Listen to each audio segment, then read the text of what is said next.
Hello साहब, तिवारी जी के यहाँ से बोल रहा हूँ। अच्छा बताइए। सीए आपके, उन्होंने मेरे को बताया था कि मैं आपको थोड़ा सा फोन करके इन्फॉर्म कर दूंगा। साहब, टाइम है आपके पास? करी तो बात ही थी तिवारी जी से मेरी, वो बता रहे थे टीटीएस वगैरह के नहीं, बारे में। टीडीएस का तो हो गया, टीडीएस का हो गया। मैं आपको सिर्फ इन्फॉर्म, अभी आपकी बुक देख रहा था मैं, तो तिवारी जी बता रहे थे, सीए हैं, वो कह रहे थे कि मैं थोड़ा सा आपको बता दूं, जी जी बताइए। क्योंकि वो ऐसा है ना, टैक्स वैक्स का फिर काम फिर लटक गया था सर। नहीं नहीं बताइए एक बताइए। सेकंड।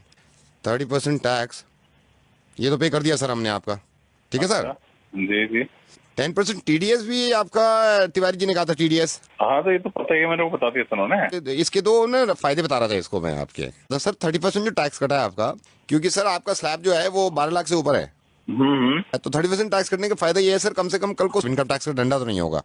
और जो सही है, ये 10% टीडीएस भी आपने इसलिए काटा कि कल को आपको कोई प्रॉब्लम ना हो, ठीक है। है ना। तो सर ये दो फायदे हो गए, मतलब इनकम टैक्स के डंडे से बच गए, दूसरा ये टीडीएस के भी डंडे से बच गए। क्या कहना चाह रहे हो? ये तो मुझे ही पता है। ये सब नहीं, चीज़ें मैं नहीं, कम से कम इस जिम्मेदारी से बच गए ना। क्या कह रहे हो यार? सर मैं ये कह रहा हूँ, ये देने के बाद आपके ऊपर से जिम्मेदारी हट गई, आप कल को पागल है कि एक ही बात 30% को पकड़ लिया तूने? मेरे को पता नहीं है ये बात। ये तो पता है सर आपको। तो 30% टैक्स दे दिया तो इनकम टैक्स का डंडा आप पे नहीं पड़ेगा, आपकी जिम्मेदारी खत्म, आप बुरा मत मानिए सर। लेकिन इनका डंडा पड़ गया, ये क्या होगा फिर? यार रोजे रमजान में गालियां दिलवाएगा, क्या रह गया? सर ये क्या? सर 2.5% ज़कात। है? 2.5% ज़कात। साहब मैं माजरत चाहूंगा कि रोजे में मैं आपको ज्यादा बुलवा रहा हूँ, लेकिन ये 30% टैक्स दे दिया आपने, जो कि बहुत अच्छी बात है, क्योंकि एक उसूल है हिंदुस्तान का कि आप अगर 12 लाख से ज्यादा कमाते हैं तो 30% टैक्स देंगे, और देने के बाद मुतमईन हो जाते हैं इस बात से कि अब कोई जिम्मेदारी आपकी नहीं है, ना ही किसी चीज की पेनल्टी पड़ेगी। टीडीएस दे देते हैं आप 10%, साहब 2.5%, 2.5%, वो भी आपकी इनकम पे नहीं, आपकी सेविंग पे, सिर्फ 2.5% ज़कात, जो कि आप नहीं देते हैं।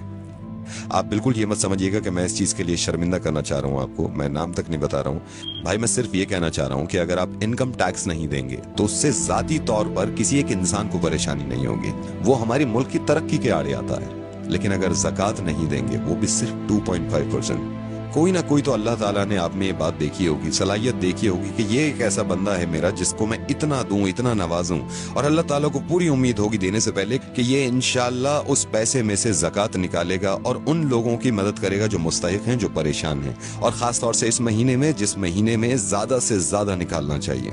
मैं माफी चाहूंगा सबसे पहले कि मैं इस तरह आपको फोन कर रहा हूँ। मैं रेडियो मिर्ची से नवेद बोल रहा हूँ असलम भाई, और इस बात की किना मत रखिएगा दिल में, वो आपसे मोहब्बत ही करते होंगे जिन्होंने ये बताया कि आप उन्हें प्लीज समझाइए कि वो ज़कात दिया करें, क्योंकि वो भी ये चाहते हैं कि आपकी आखिरत संभल जाए। फोन मत काटिएगा, मैं छोटी सी बात आपकी इस बच्चे की कराना चाहता हूँ। मैंने फोन पे इनको होल्ड पे रखा हुआ और ये बहुत देर से इंतजार कर रहा है। मैं रेहान, जरा फिर से बताना, तुम्हारी अम्मी ने आज रोजा रखा है? नहीं रखा। रेहान क्यों नहीं रखा रोजा उन्होंने? क्योंकि मेरी अम्मी बीमार है। तो तुम्हारे अब्बू क्यों नहीं इलाज कराते तुम्हारी अम्मी का, ताकि वो रोजे रख सकें? मेरे अब्बू के पास पैसे नहीं है। ये जो बच्चा है, इनकी वालदा को कैंसर है। इनकी वालदा रोजे यूं नहीं रख सकती क्योंकि ये बीमार हैं। बीमार इसलिए हैं क्योंकि ये इलाज नहीं करा सकती।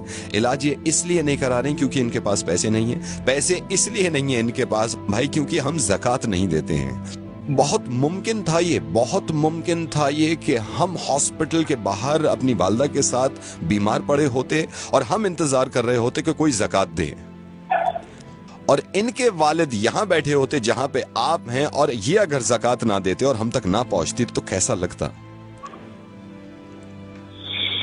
आपके माशाल्लाह 2 मासूम बहुत प्यारे बच्चे हैं, और मैं ये दुआ करूंगा कि इंशाल्लाह बहुत लंबी उम्र हो उनकी और बहुत तरक्की करें वो। टैक्स नहीं देते हम तो कितना घबरा जाते हैं कि नोटिस आ जाएगा इनकम टैक्स की तरफ से।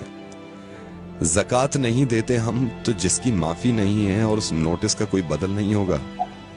मैं ये नहीं कह रहा हूं कि आप किसको दें, आप जिसको सही समझे, जिसको लगे कि मुस्तहिक है, उसको ज़कात दीजिए। इंशाअल्लाह ज़कात जरूर दूंगा, और इस बच्चे को अगर जरूरत हो किसी चीज की तो मुझे जरूरत है। इस बच्चे को अब जरूरत नहीं है, इस बच्चे तक पहुंच गया, लेकिन हमारे ही हिंदुस्तान में बहुत सारे बच्चे ऐसे हैं जो इंतजार कर रहे हैं हमारी ज़कात का। अल्लाह ताला अजर दे आपको इस चीज का, आपने अपनी जिम्मेदारी पूरी करी। एक जिम्मेदारी आपकी बन जाती है, ये जो आपने सुना है इस चीज को दूसरों तक पहुंचाइएगा और यकीन मानिए इस बात का कि इतने अच्छे कौम में लोग हैं, उनके दिल इतने अच्छे हैं, कहीं ना कहीं वो या तो भूल जाते हैं या थोड़ा सा मिसगाइड हो जाते हैं। इंशाल्लाह जरूर लोग एक दूसरे की मदद करेंगे और ज़कात निकालेंगे। मैं इंशाल्लाह फिर आपसे बात करूंगा। अल्लाह हाफिज।